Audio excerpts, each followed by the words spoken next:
to better life. Tanpa alami hidup baru, Tuhan tidak dapat jadikan kita sebagai alatnya untuk mengerjakan apa yang firman Tuhan kehendaki. Oke?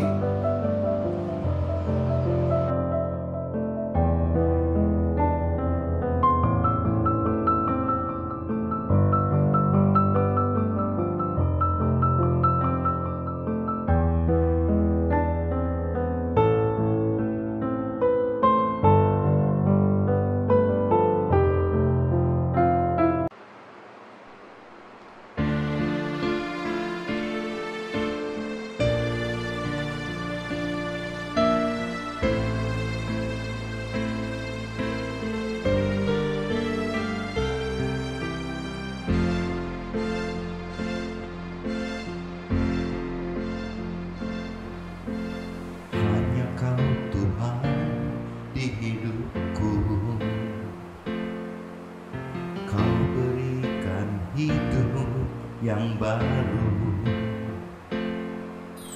darahmu menyucikan, pulihkan hatiku.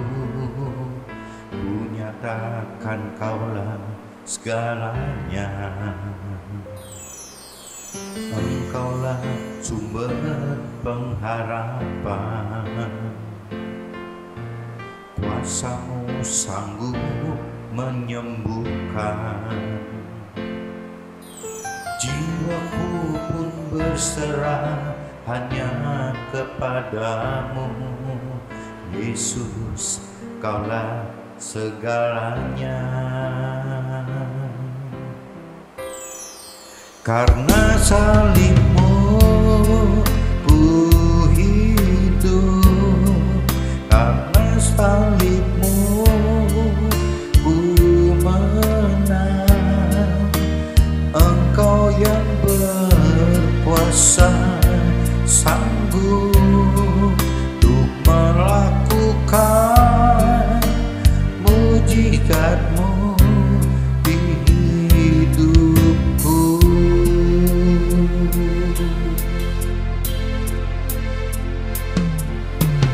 Engkaulah sumber pengharapan, kuasa-Mu sanggup menyembuhkan. Jiwaku pun berserah hanya kepadamu, Yesus, kaulah segalanya. Karena salibmu ku hidup, karena salibmu ku menang. Engkau yang berkuasa sanggup untuk melakukan mujizat-Mu.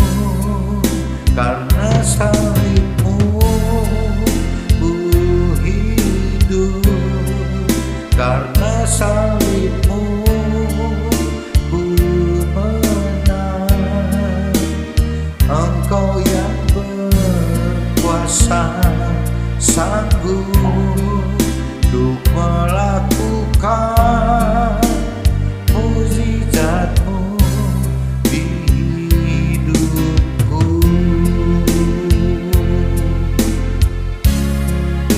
Karena salibmu ku hidup, karena salibmu ku menang. Engkau yang berkuasa sanggup untuk melakukan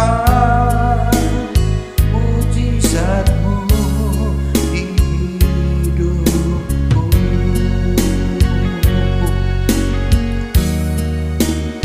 Melakukan mujizat-Mu di hidupku.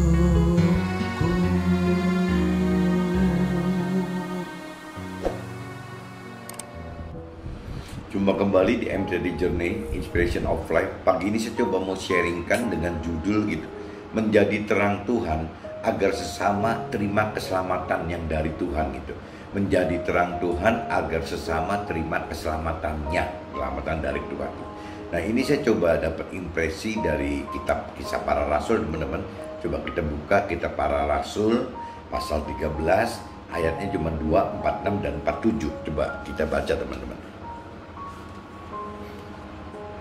Kisah Para Rasul 13, Kisah Para Rasul, kitab Kisah Para Rasul pasal 13 ayatnya 46 dan 47. Tetapi dengan berani Paulus dan Barnabas berkata, memang kepada kamulah firman Allah harus diberitakan lebih dahulu, tetapi kamu menolaknya dan menganggap dirimu tidak layak untuk beroleh hidup yang kekal. Karena itu kami berpaling kepada bangsa-bangsa lain. Nah, ini teman-teman mesti kadang-kadang coba renungin sendiri gitu. Benar nggak bahwa di dalam diri kita juga kadang-kadang ada rasa seperti itu. Ada penolakan dalam pikiran dan perasaan kita, dalam jiwa kita, bahwa kita ini nggak layak loh untuk menjadi alat Tuhan begini. Ya itu di sini Paulus dan Barnabas sudah ingatkan gitu, bahwa dari zaman dahulu juga udah seperti itu gitu. Selalu ada dakwaan dari si iblis bahwa kita tidak layak untuk melayani, menjadi alat Tuhan gitu. Nah, ini persis di ayat 46 ceritanya gitu, teman-teman. Jadi teman-teman coba renungi sendiri, jangan sampai kita juga jadi terdakwa gitu, seolah kita tidak layak untuk melayani Tuhan. Sebab inilah yang diberitakan kepada kami, aku telah menentukan engkau menjadi terang bagi bangsa-bangsa yang tidak mengenal Allah, supaya engkau membawa keselamatan sampai ke ujung bumi. Ini saya ulang pakai universal, sebab inilah yang diperintahkan kepada kami, Tuhan telah menentukan kita menjadi terang bagi bangsa-bangsa yang tidak mengenal Allah itu. Jadi Tuhan sudah menentukan kita ya menjadi terang, menjadi alatnya untuk memberitakan kebenaran firman Tuhan, ya bahwa banyak orang yang sekarang tidak mengenal Tuhan, tidak mengenal Allah, ya itu tugasnya kita nih, teman-teman. Menjadi alat Tuhan, bagaimana caranya supaya sesama kita mengenal Tuhan, mengenal Allah gitu. Intinya gitu, supaya kita membawa keselamatan sampai ke ujung bumi. Jadi Tuhan pengen kita menjadi alatnya Tuhan, supaya kita melalui kita beritakan kebenaran firman Tuhan, di mana ujung-ujungnya ya bagaimana supaya sesama kita ini selamat gitu, mendapatkan kehidupan keselamatan akhirat di dalam surga.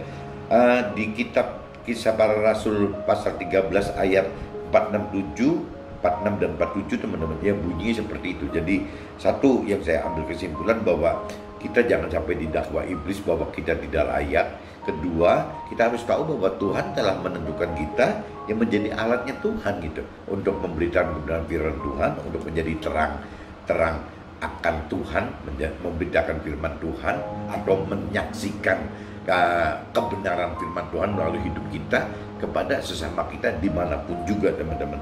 Ini di sini cantumnya malah supaya kita membawa keselamatan sampai ke ujung bumi. Ya berarti dimanapun kita berada, ya kita coba sampaikan berita keselamatan. Nah, ini salah satu vlog ini coba saya buat ini kan untuk itu, teman-teman. Karena vlog ini kan bisa menyebar kemana-mana gitu. Bisa di Indonesia, mungkin bisa di ASEAN, bisa di Asia, bisa di seluruh dunia, teman-teman. Nah, ini coba saya bikin vlog untuk kesaksian saya, hidup saya, ya untuk gunanya untuk itu, bagaimana membawa keselamatan sampai ke ujung bumi. Intinya gitu, teman-teman.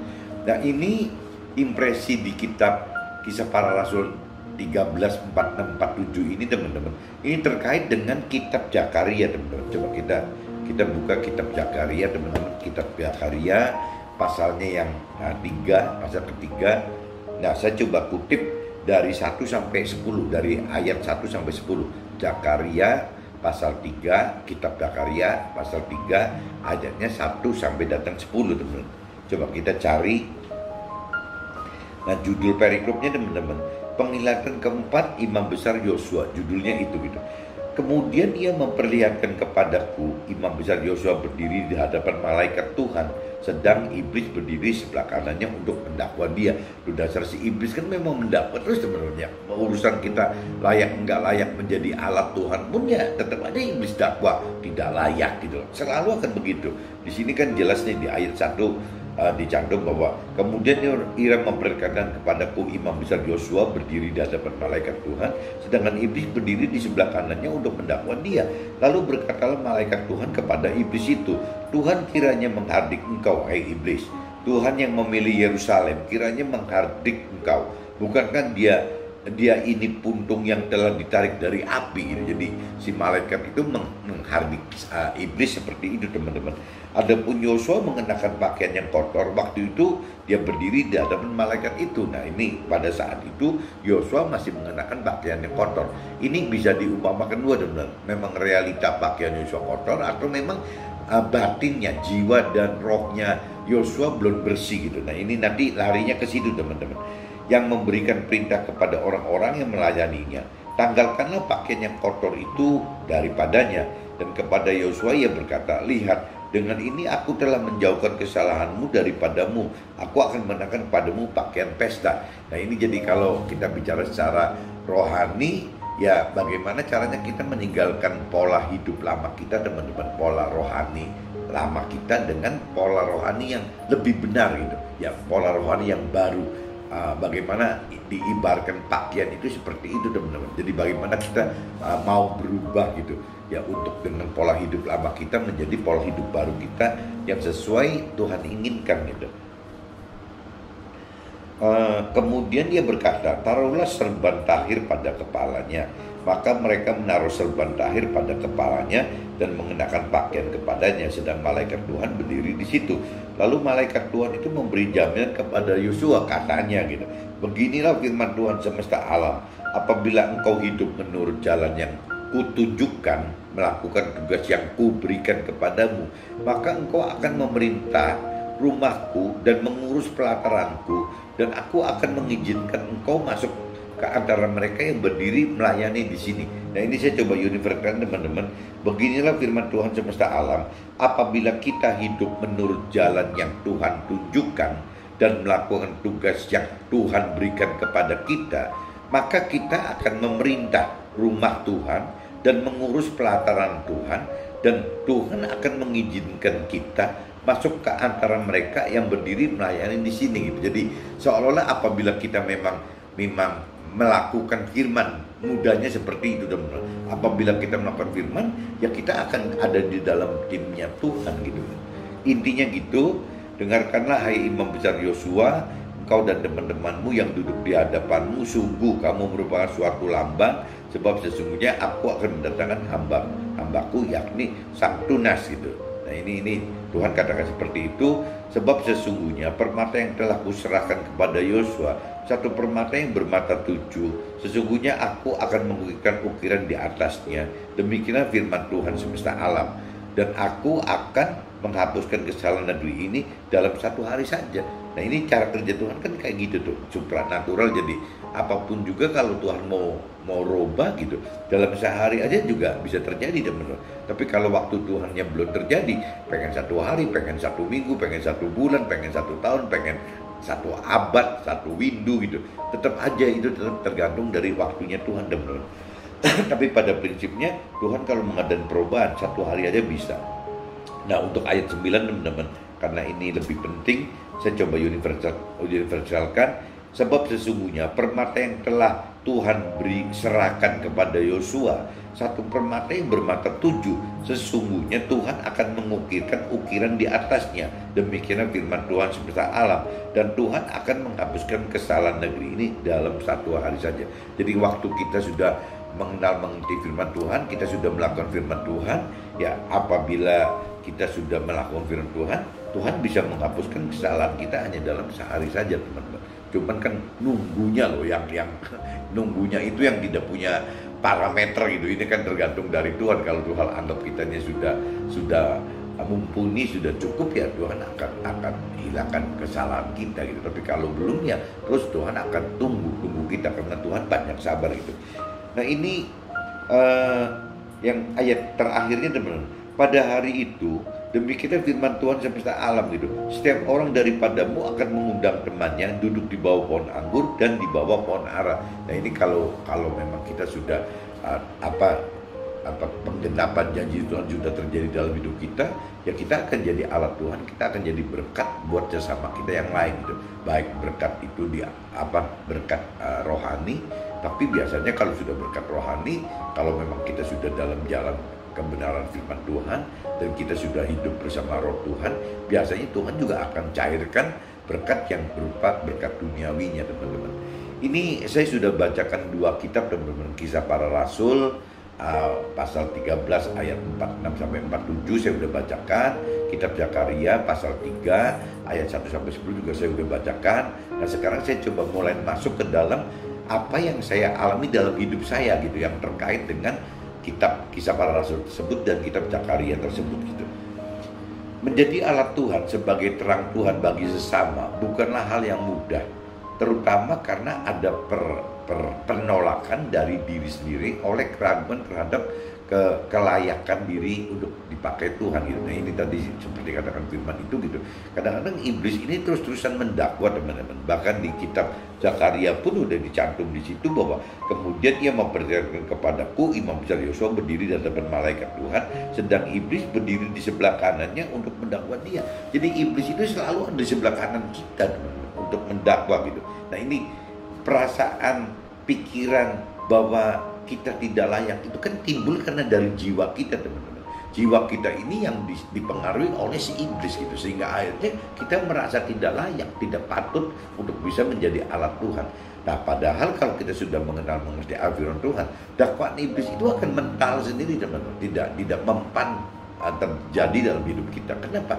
Karena kita sudah mengenal dan mengerti apa sih pikiran dan perasaan Tuhan buat kita, apa sih kehendak Tuhan buat kita. Nah, itu semua ada di firman, teman-teman. Apabila firman sudah kita kuasain pengenalan pengertiannya, sehingga kita berani melakukan firman Tuhan.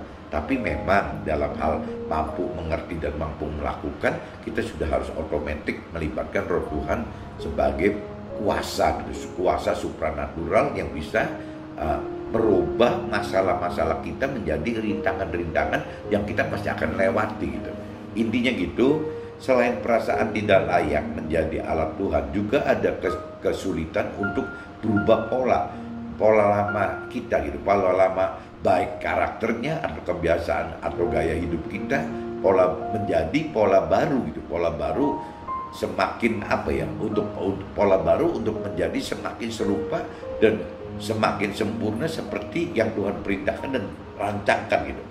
Jadi perubahan pola hidup lama kita itu kan mungkin dasar awalnya kan dari pikiran perasaan kehendak kita sendiri, ya dari rancangan dan kehendak kita sendiri, ya dari sekarep-karepnya kita sendiri, sekehendak-kehendaknya kita sendiri gitu.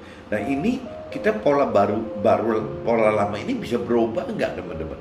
Dari pola lama berubah menjadi pola baru. Nah, waktu bicara udah pola baru, ya berarti udah harus menyesuaikan apa sih pengennya Tuhan gitu. Nah, kalau udah cerita apa pengennya Tuhan, ya kita mesti korek-korek lagi gitu. Dia harus merenungi lagi apa sih sebenarnya gitu perintah dan peraturan Tuhan. Kembali perintah peraturan itu ada di firman. Nah, setelah kita mengenal perintah pengenalan pengertian firman Tuhan mulai ada, nah kita mulai masuk lagi. Ya, kita mau terus percaya nggak kita beriman percaya nggak terus untuk melakukan firman Tuhan. Nah, waktu kita beriman percaya melakukan firman Tuhan, itu kita butuh menghidupkan Roh Tuhan tadi gitu. Ya, sehingga kita berani melakukan firman Tuhan untuk melewati rintangan-rintangan yang ada.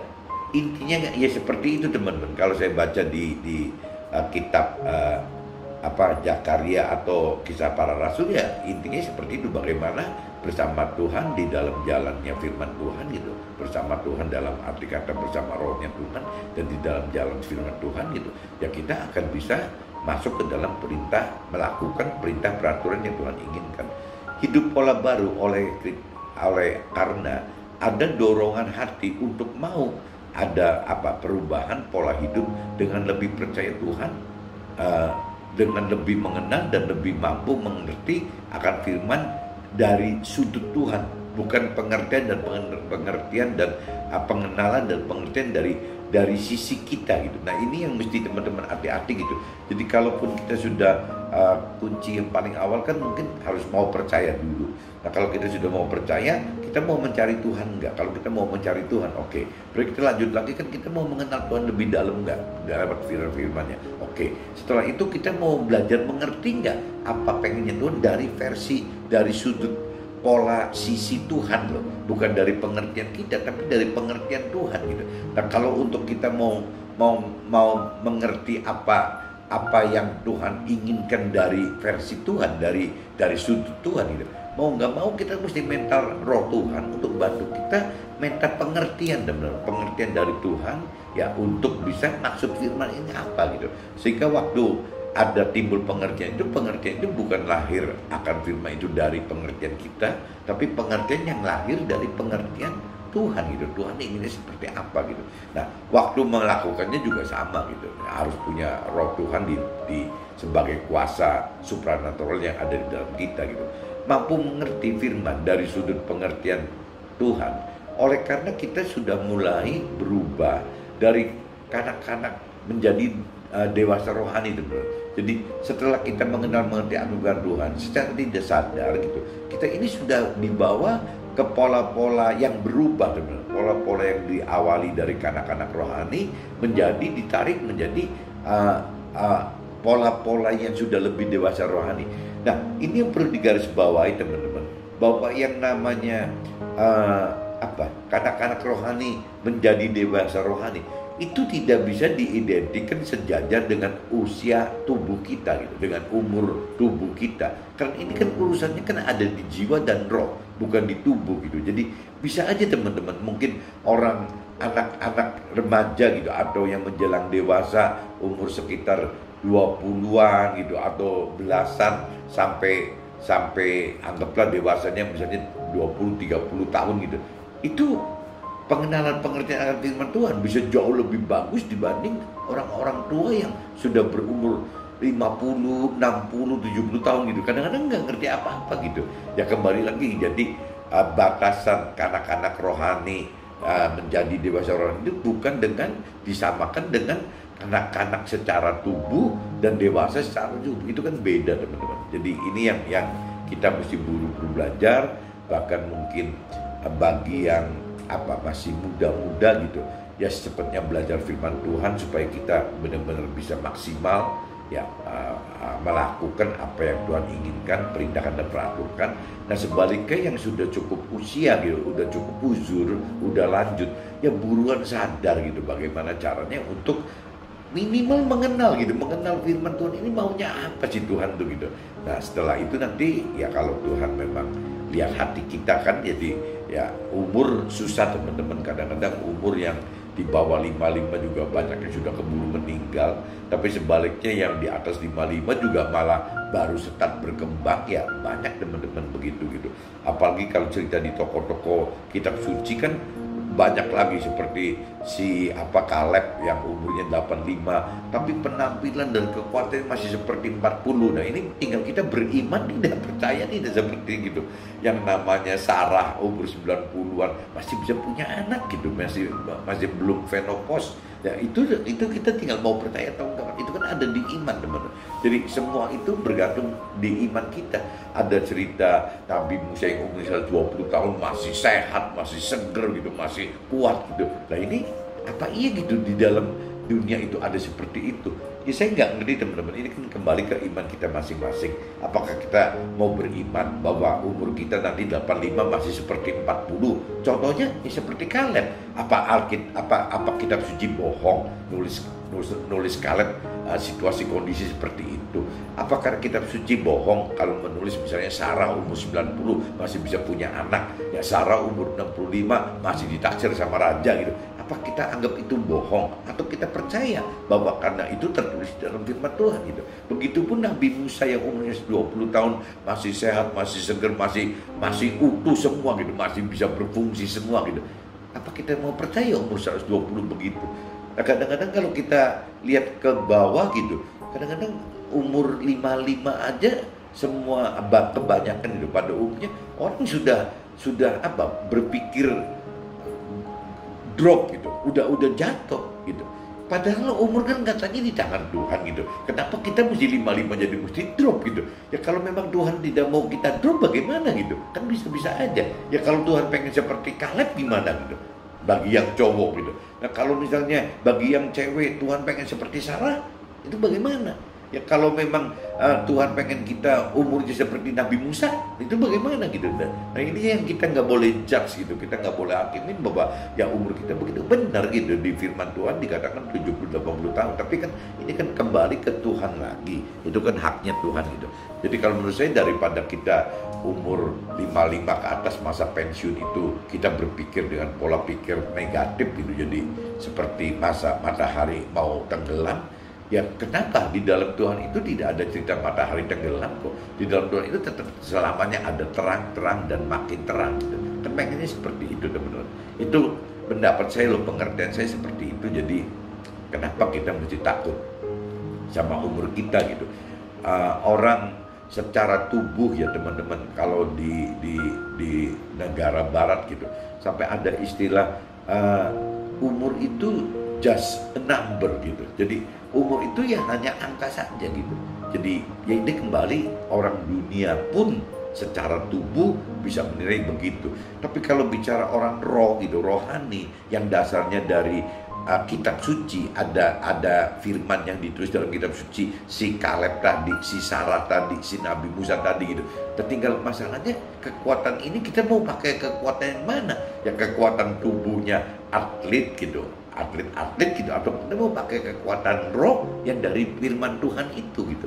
Tapi kan tubuh aja maksud saya bisa meyakini seperti itu kok, yang bisa punya keyakinan seperti itu, apalagi dari sisi roh gitu. Kalau sisi roh ya tinggal masalah iman kan, kita percaya enggak dengan apa yang telah ditulis di dalam firman Tuhan itu gitu. Nah ini saya kembalikan lagi, jadi dewasa rohani itu tidak identik dengan dewasa usia gitu. Jadi anak-anak rohani tidak identik dengan umurnya ini gitu. Jadi kematian juga sama teman-teman, bukan parameternya cuma 70-80. 70-80 itu kan Tuhan kasih standar umum gitu. Tapi bagi kita yang melakukan firman, ini kan parameternya bukan 70-80 gitu. Kembali ya terserah Tuhan gitu. Masa cerita Kaleb bohong ya bahwa umur 85 kayak 40, tapi Tuhan di firman yang lain katakan bahwa batas umur manusia 70-80. Ya berarti kan tidak semua orang gitu mengalami seperti Kaleb yang 85 tahun, tapi seperti kekuatan penampilan seperti 40 tahun, atau tidak seperti yang firman katakan batasannya 70-80 tahun. Ya ini kembali ke hubungan kita dengan Tuhan bagaimana.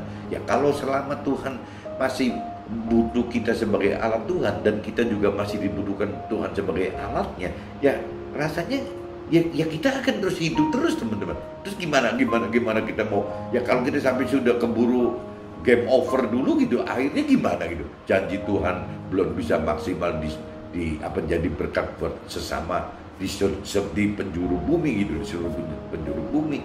Sedangkan dari sisi Tuhannya buat apa gitu? Buru-buru kita ditarik, tidak melakukan tidak sempat melakukan lebih maksimal gitu untuk menjadi alat Tuhan. Ya kuncinya kalau dipengertikan seperti itu, jadi udahlah itu kita kembalikan ke Tuhan aja gitu. Kalau cerita umur, yang penting apa sih yang kita mesti jaga gitu. Ya kita harus jaga tubuh kita juga harus menjaga jiwa kita juga harus menjaga roh kita. Kalau di pengertian saya seperti itu teman-teman. Nah kalau cerita kita sudah menjaga kesehatan tubuh jiwa roh kita, mungkin kalau tubuhnya kita lakukan mungkin dengan makan minum yang sudah lebih teratur lah, meskipun kita sampai diet full juga nggak bisa, ya kita minimal ya ingatlah jangan over gitu, ya kita mesti makan yang benar gitu. Kedua, olahraga teman-teman. Tubuh itu kan butuh olahraga. Ya olahraga ini yang mesti yang benar dong. Mesti jangan sedikit malas, sedikit capek, sedikit kalau nggak ada waktu gitu.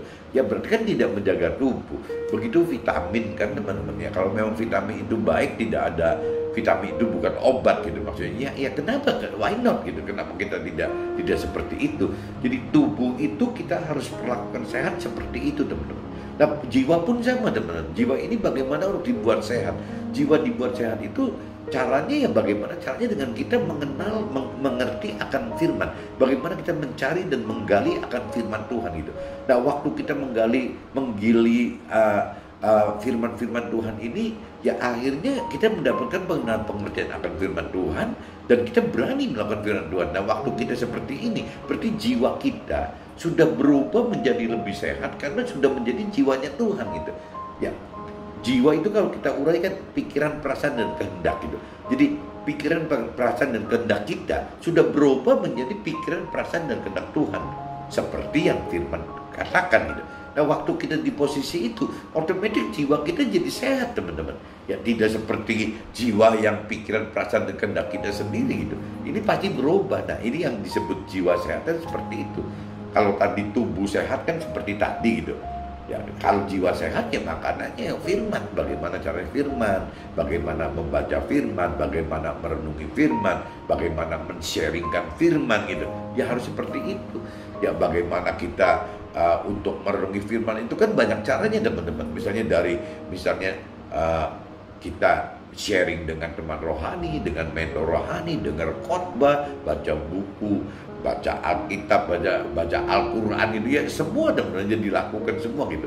Kalau yang Islam ya, yang Muslim ya berarti ya basicnya dari Al-Quran, yang Nasrani ya basicnya dari Alkitab gitu ya. Ya memang harus seperti itu gitu. Jadi itu makanan jiwa. Nah, sekarang kalau bicara roh yang sehat bagaimana? Kalau roh yang sehat di pengertian saya, roh yang sehat itu bagaimana caranya kita menghidupkan roh Tuhan 24 jam dalam sehari gitu. Ya, yang biasanya kita dibatasi waktu-waktu dialog berdoa dengan Tuhan itu kan namanya dialog dengan Tuhan. Dialog dengan Tuhan itu kan tadinya kan formalitas sekali, teman-teman. Jadi ada jam-jam tertentu, jam-jam doa kita yang kita bisa sekolah berdialog dengan Tuhan gitu. Nah, pola seperti itu bisa dirubah enggak gitu? Yang tadinya ada batasan waktu, sekarang kita mesti buka batasan itu sehingga 24 jam itu ya kita bisa kontak dengan Tuhan gitu. Kita kebangun jam 1 malam, 2 malam ya kita harus ya kontak dengan Tuhan. Pengen formal, pengen tidak formal tidak perlu, tidak masalah gitu. Yang penting kita dalam roh kita ada kontak dengan Tuhan saja gitu. Nah, biasanya teman-teman kalau kita sudah lebih dekat dengan Tuhan, kadang-kadang waktu-waktu menjelang subuh ya jam 2 gitu, kadang-kadang Tuhan bisa bangunin kita untuk kita intim dengan Tuhan gitu, berdialog dengan Tuhan secara intim gitu. Itu bisa sekali, dan banyak teman-teman rohani saya gitu, mentor rohani saya juga alami seperti ini gitu. Jadi ya memang tinggal kembali, kita lagi ngantuk-ngantuknya jam 2, mau nggak sih kita benar-benar menghadap dengan Tuhan, mau nggak sih kita berdialog dengan Tuhan gitu. Ya tinggal intinya kembali di keinginan di jiwa kita dan di roh kita gitu. Jiwa kita tergerak enggak untuk seperti melayani Tuhan pada jam 2 pagi, dan roh kita bergerak enggak untuk beriman bahwa itu Tuhan loh, untuk kepentingan Tuhan gitu. Itu sepintas begitu, teman-teman. Jadi tubuh jiwa roh itu perlu dibina, teman-teman. Nanti masalah bagaimana hasil ujungnya tubuh jiwa roh ya itu kembali ke Tuhan lagi. Tapi kita harus punya kewajiban bagaimana untuk membuat tubuh jiwa kita itu, tubuh jiwa dan roh kita itu sehat, teman-teman. Ya caranya seperti itu gitu. Bahkan kalau bicara secara rohani ya mungkin kalau orang dunia katakan bisa kayak orang gila kali. Ya kita bisa nyetir mobil juga sembari ngobrol sama Tuhan dalam hati. Ya kalau kita misalnya ada masalah apa juga, kita juga bawa Tuhan di dalam masalah kita. Ya waktu kita happy juga kita bawa Tuhan di dalam kesukacita kita. Waktu kita sedih juga kita bawa Tuhan dalam duka cita kita. Seperti itu, teman-teman. Jadi bagaimana membuat roh sehat itu adalah hubungan, bagaimana meningkatkan hubungan dengan Tuhan gitu. Jangan dibatasi oleh waktu dan tempat. Jadi setiap saat, dimanapun juga, kapanpun juga ya kita siap gitu. Ada promo minuman juga gitu kalau nggak salah, teman-teman. Dimanapun juga, kapanpun juga, siapapun juga gitu. Katanya minum ini karena gitu. Nah, sama ini dengan Tuhan tuh sama gitu. Jadi mau dimanapun juga, mau kapanpun juga, mau siapapun juga, ya coba berdialog dengan Tuhan secara intim. Intinya gitu. Perubahan pola hidup ini ibarat kita melepas pakaian lama dengan yang baru, sehingga hidup kita sudah lebih menjadi pelaku firman yang lebih militan ya. Jadi cerita yang tadi di firman sebelumnya kan di kitab Kisah Para Rasul pasal 13 ayat 4 dan 4 itu kan dicantum begitu. Jadi di ayat 47-nya kan dicantum bahwa kita ini seperti menanggalkan pakaian lama kita gitu. Kalau kita ikut di dalam Tuhan, kita masuk ke dalam visi misi Tuhan, itu ibarat seperti bajunya, pakaian kita dilepas, kita sudah ganti baru gitu.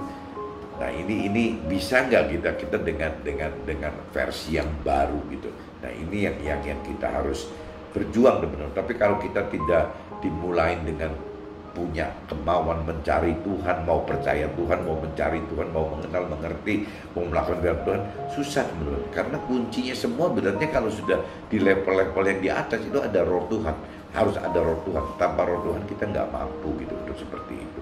Apalagi kalau kita mau militan teman-teman, kalau kita tanpa roh Tuhan nggak mungkin bisa militan gitu. Karena jelas semua yang kebanyakan itu yang Tuhan perintah peraturan itu bertentangan kok, berbeda dengan duniawi gitu.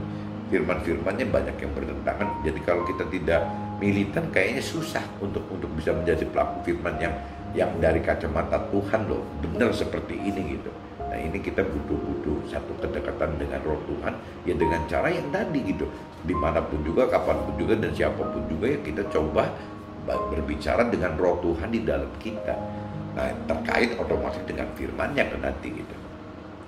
Tuhan telah tentukan kita menjadi alatnya sebagai alat beritakan akan kebenaran firman-Nya bagi sesama yang belum atau tidak mengenal Tuhan, agar kita dapat membawa keselamatan yang kita peroleh dari Tuhan ya, ditransformasi ke dalam keluarga kita dan juga kepada sesama kita dimanapun berada gitu, dimanapun sesama kita itu berada. Jadi kuncinya gitu teman-teman, bagaimana kita bisa menyelamatkan keluarga kita dan sesama kita, ya otomatis kita harus selamat dulu teman-teman. Apabila kita tidak selamat, bagaimana kita bisa menyelamatkan keluarga dan sesama kita? Sampai ada ibaratkan, ada pepatah, bagaimana kita bisa menyelamatkan orang yang mau tenggelam kalau kita sendiri tidak bisa berenang gitu. Nah, kuncinya gitu teman-teman. Jadi di urusan bagaimana kita menjadi alat Tuhan, memberitakan keselamatan agar orang selamat, mendapatkan keselamatan akhirat itu ya harusnya kita selamat dulu teman-teman. Kita harus bisa dalam situasi kondisi yang selamat gitu. Nah untuk bisa selamat itu ya balik lagi ya, bagaimana caranya kita mengenal, mengerti, melakukan firman Tuhan bersama firman dan bersama roh Tuhan gitu, sehingga kita dapatkan keselamatan itu. Nah setelah kita dapat keselamatan itu, kita menjadi alat Tuhan ya untuk, kalau untuk saya kan sebagai pengusaha, berarti saya ada di sekuler, ada di marketplace gitu. Berarti saya ya hanya bersaksi teman-teman. Saya tidak bisa menjadi mentor rohani gitu. Ya saya cuma bersaksi apa yang saya alami dalam hidup ini ya seperti ini gitu. Ya bagaimana caranya teman-teman saya gitu yang dari marketplace dan sekuler itu ya bisa mudah-mudahan lebih mengerti gitu, bahwa ya saya sebagai pengusaha seperti ini gitu. Dan sedangkan teman-teman pengusaha atau yang di dalam timnya pengusaha itu kan ada pekerja-pekerja yang memang nasibnya sama kan teman-teman. Nah ini yang bagaimana tugas kita memberitakan kebenaran firman Tuhan itu lewat bukan teori-teori agama, teori-teori rohani gitu, tapi bagaimana kejadian menurut hidup kita gitu, apa yang kita alami yang terkait dengan firman gitu. Yang terkait dengan firman. Jangan cerita bagaimana kesaksian hidup kita tapi tidak ada kaitan sama firman, itu nanti lama-lama jadi sombong teman-teman, jadi gak keruan gitu. Jadi kita kesaksian itu adalah kita cerita apa yang terjadi dalam hidup kita yang terkait dengan firman Tuhan gitu. Itu yang kita ceritakan. Di luar itu yang tidak ada di dalam firman Tuhan jangan cerita lagi gitu. Buat apa? Gak ada jadi kesaksian buat Tuhannya gitu. Oke, mungkin pagi ini saya coba sharing seperti ini, menjadi terang Tuhan agar sesama terima keselamatannya. Maksudnya seperti itu teman-teman. Jadi kita mesti hati-hati, jangan sampai kita didakwa oleh iblis seolah kita tidak layak gitu. Ya, kita juga harus sadar bahwa Tuhan sudah tentukan dari awal bahwa kita ini adalah alat-alatnya gitu, alat-alat Tuhan untuk memberitakan kebenaran sehingga sesama kita banyak yang diselamatkan lewat kebenaran Tuhan tersebut. Nah, kebenaran sebagai pengusaha, sebagai pekerja adalah bentuknya bukan teori agama atau teori rohani, tapi lebih ke arah kesaksian hidup yang terkait dengan Tuhan teman-teman, yang terkait ya. Jangan cerita kesaksian hidup tapi tidak ada kaitan sama firman, ya buat apa? kesaksian hidup yang terkait dengan firman Tuhan dan dengan Tuhan pribadi, mungkin dengan keajaibannya, dengan mujizatnya, dengan apa ya, silakan Anda gitu. Oke, mungkin cukup begitu. See you. Bye bye.